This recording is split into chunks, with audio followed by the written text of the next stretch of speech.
Assalamualaikum warahmatullahi wabarakatuh. Selamat datang di vlognya Teh Lina.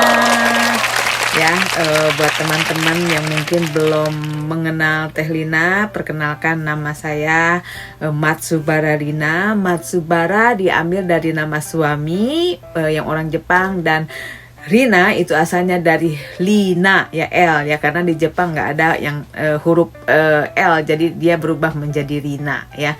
Jadi kalau yang di Indonesia teman-teman yang bernama Lulu, mungkin di Jepang dipanggilnya jadi Ru. Kali ini Teh Lina mau sharing gitu ya, karena banyak sekali yang nanyain ke Teh Lina, terutama di Instagram. Makasih banyak yang udah follow Teh Lina Instagramnya ini ya.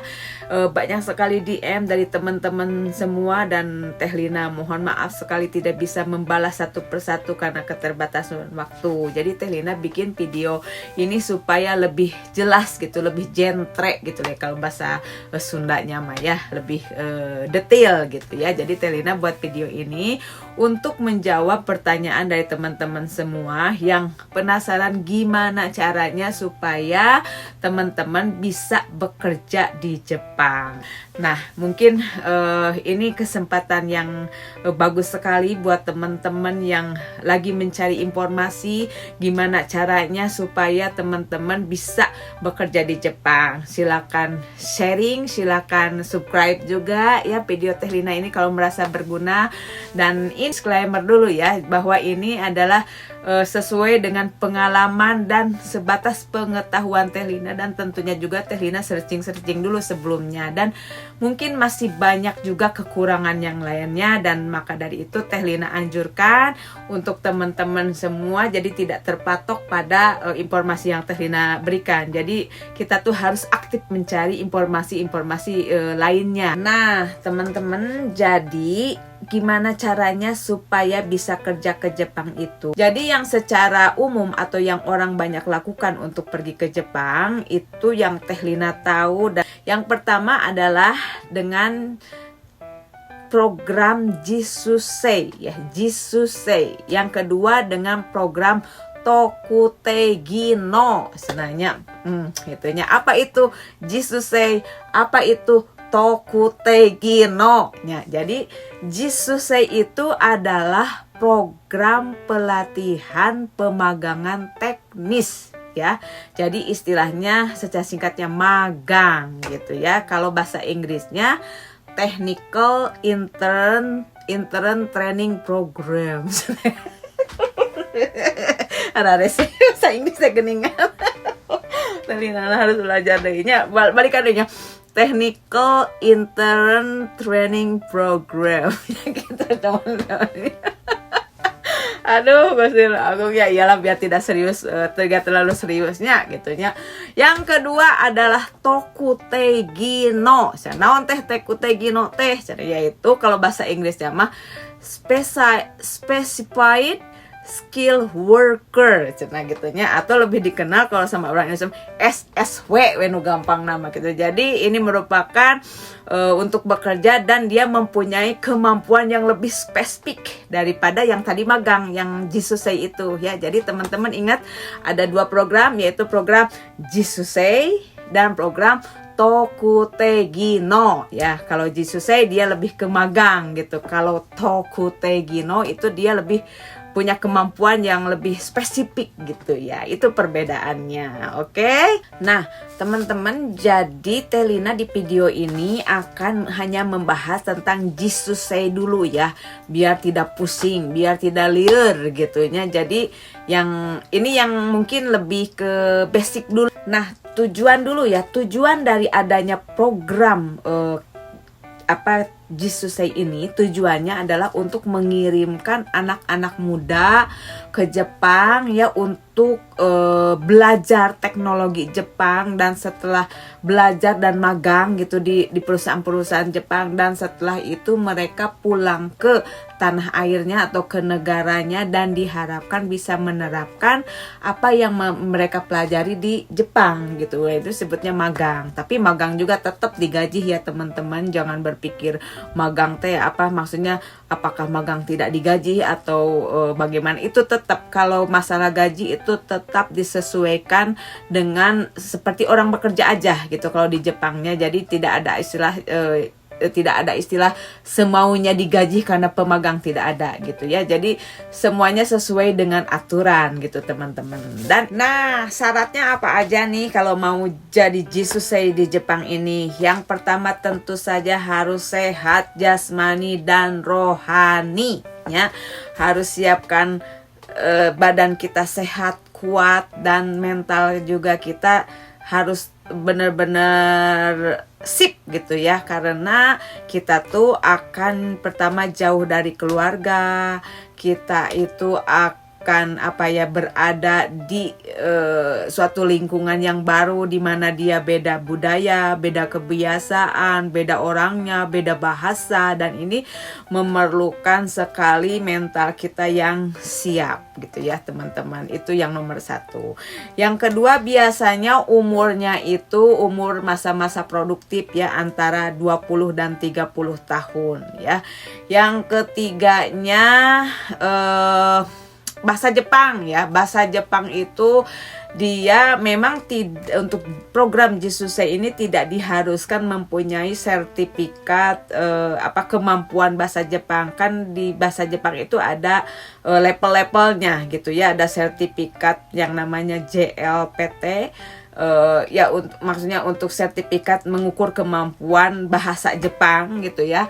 Dan ini ada levelnya, dan untuk program Jisusei ini tidak diharuskan harus mempunyai sertifikat ini. Tetapi, nah ini ada tetapinya, tetap harus belajar bahasa Jepang. Ya, karena itu sangat perlu sekali kamu Teh Lina ya. Tetap harus belajar bahasa Jepang ya. Jadi huruf hiragana, katakana itu mah harus diupayakan sudah di luar kepala gitu. Yang dasar-dasar juga harus kita udah banyak latihan, dan ini tentunya kita tuh harus istilahnya masuk suatu lembaga gitu ya. Nah, sekarang permasalahannya gimana cara mendaftarnya gitu ya. Nah, kalau cara mendaftarnya atau cara apply-nya itu untuk Jisusei, program Jisusei ini ada dua cara, yaitu dengan ke negara, yaitu G2G kerjasama government Indonesia dengan government Jepang. Tapi Teh Lina mohon maaf, ini Teh Lina kurang tahu ya kalau jalur untuk ini, dan biasanya kebanyakan orang itu lewat LPK yang udah menjadi SO gitu ya. SO itu Sending Organization, yang sudah mempunyai izin dia untuk bisa mengirimkan calon pemagang ini ke Jepang gitu ya. Dan di Jepang ini si LPK SO ini dia itu bekerja sama dengan istilahnya AO. Di AO tuh atau apa ya, acceptance organization, artinya penerima lembaga penerima calon pemagang gitu ya. Jadi si AO ini mereka tuh udah kerjasama juga dengan para perusahaan-perusahaan Jepang yang akan merekrut calon pemagang gitu teman-teman ya. Dan gimana caranya untuk mencari LPK SO yang istilahnya bukan abal-abal gitu ya. Nanti mungkin Teh Lina dilanjutkan lagi dengan video berikutnya gitu ya. Oke, mungkin itu terakhir masalah siapin juga biaya ya teman-teman. Jadi ke Jepang itu memang ada berbagai macam cara untuk pembiayaannya. Ini ada juga yang mereka bisa dana talang. Dana talang itu artinya dia tuh ditalangin dulu sama LPKSO ini yang bekerja sama dengan Bank Indonesia, mungkin seperti itu ya. Atau ada juga yang dia harus bayar sendiri gitu. Biasanya sih ke Jepang itu kalau boleh dirata-ratakan ya memerlukan biaya antara ya mungkin 25-35 juta ya teman-teman sampai berangkat ke Jepang. Dan ini biasanya kalau yang SO, maksudnya LPK SO yang benar-benar gitu ya, mereka biasanya tidak langsung meminta geblug gitu sebanyak duit gitu, tapi mereka bertahap gitu. Misalnya kita belajar dulu bahasa Jepang 3 bulan, baru misalnya uang pendaftaran berapa, segini-segini, baru kalau udah ada visa turun dari Jepang berapa mereka harus bayar. Itu tergantung sama LPK kebijakan LPK tersebut gitu. Nah, mungkin ada juga yang bertanya-tanya gitu ya, teh kan jadi pemagang, apa iya bakal digaji sesuai dengan UMR-nya di Jepang atau bagaimana? Karena kan biaya yang dikeluarkan ke Jepang itu tidaklah murah gitu ya. Gitu. Jadi kalau masalah gaji, Jisusei itu kalau istilahnya memang tidak semua sama gitu ya, tapi mereka tetap mengacu pada UMR regional masing-masing di Jepang gitu aja gitu ya. Jadi ya kisaran antara bersihnya gitu ya, kadang tergantung dia banyaknya kerja, kadang kan dihitung juga per jam ini ya, tergantung banyaknya kerjaan yang kita kerjakan gitu. Dalam sehari ada 8 jam, ada 10 jam gitu kan. Jadi kalau lemburannya dikit ya lebih dikit lagi, kalau lemburannya banyak ya mungkin lebih banyak lagi ya. Dan ini mungkin kalau dirata-ratakan, kalau gaji pemagang itu ya antara 15 juta 20-an ya teman-teman, kalau rata-rata lah, diambil rata-ratanya gitu ya.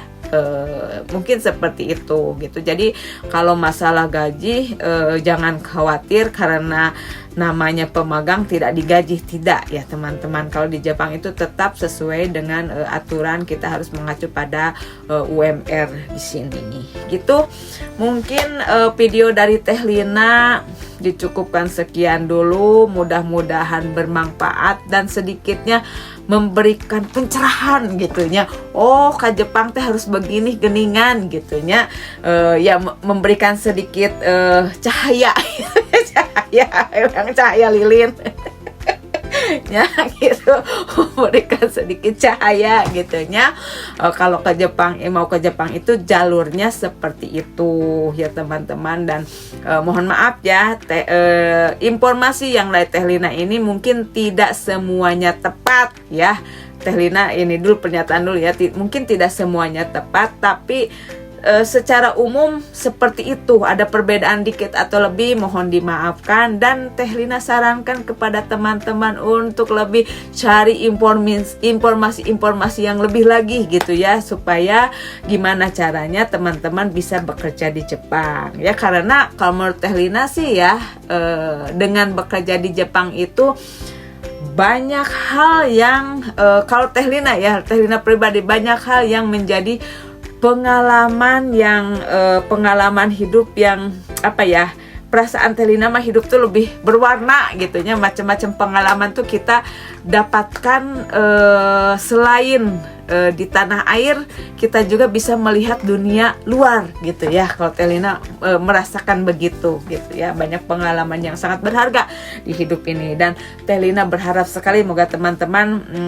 yang berniat untuk pergi ke Jepang ya bisa lulus sampai di Jepang, bisa lolos gitu, dan dengan tentunya dengan legal ya, jangan sampai cara-cara yang tidak baik. Oke, gitu dulu dari Teh Lina. Sampai jumpa lagi mungkin dari penjelasan berikutnya ya, di video Teh Lina berikutnya ya. Sampai jumpa lagi sama vlog Teh Lina berikutnya.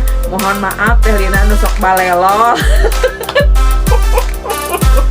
ya, menjelaskan Teh Lina nusok balelolnya gitu. Mudah-mudahan bermanfaat, dan kalau suka silakan share, kalau tidak suka ya jangan di share atunya. Kalau tidak suka ya nggak apa-apa gitunya ya. Gitu dulu ya, makasih banyak. Wassalamualaikum.